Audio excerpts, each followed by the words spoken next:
Continuing the conversation today with Carl Cricco, CEO of K9s For Warriors, about service dogs for military veterans. So, Carl, one of the things I'm curious about is sort of like, what's the demand for service dogs, and what are the challenges of running this business? Absolutely. So the demand is very high. Word of mouth across the veteran community is spread like wildfire. And these dogs are seen as a real outlet, a real way to get back to a life of dignity and independence across our veteran community.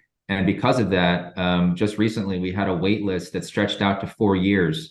And it was really exasperated by COVID. We had to slow down our operation. The wait list did not slow down.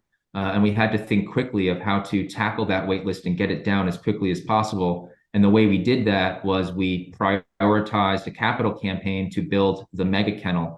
And the mega kennel, it's just down the road here in Florida from our headquarters, and it allows us to house 88 additional dogs.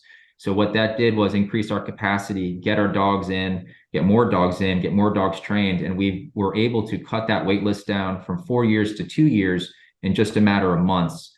Once the COVID epidemic slowed down, we were able to get back to business as usual. So the demand is extremely high. And the real bottleneck is dogs. You know, it's an incredibly valuable asset, these service dogs, but to get the dogs to where they need to be from a quality perspective is costly and takes time.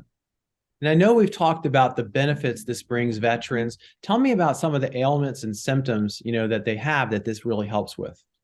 Absolutely. So we treat veterans with severe PTSD, traumatic brain injury, and military sexual trauma.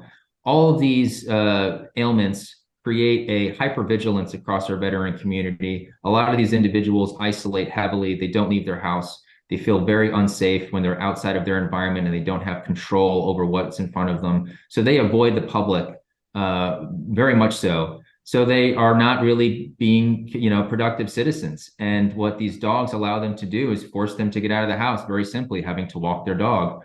And when they're in a crowded space, there's service commands for the dog that actually create space so the veteran feels more comfortable. Say the veteran is at the ATM and needs to pull out money, has his back exposed. That's something that makes them feel extremely vulnerable. We have a command where the dog will actually watch the opposite direction to ensure the veteran feels safe in that moment. And more importantly, the dog is just in tune with this human.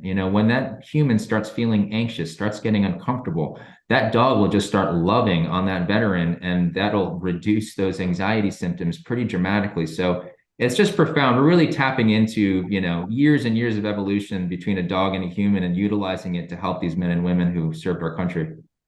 I know the interest in service dogs has increased, right? Congress passed the PAWS Act a couple years ago. I don't know if this affects you or not, but can you bring us up to date on what you know about the implementation of that act? Yeah, the PAWS Act was a fantastic first step by the government and the VA, identifying that service dogs are a real tool to help our veteran community with mental health issues. But in terms of our program, it's very different. They utilize dog training, the actual act of training a dog, as a form of treatment for the veteran. And what we do is very different. We actually pair our veterans with fully trained dogs and train our human to use the dog so that they can get over their ailments and get into the world in better shape. So it's a very different program, and what's being subsidized now by the government is not our program.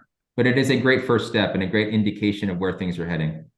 Well, again, for folks who want to apply to get a dog or help or volunteer, how can they contact you?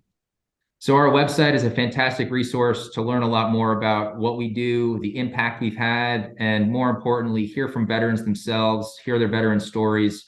It's profound, the transformation we've seen with individuals who go through our program. And the best place to go is our website, K9sforwarriors.org. That's the letter K, number 9, Warriors.org, forwarriors.org.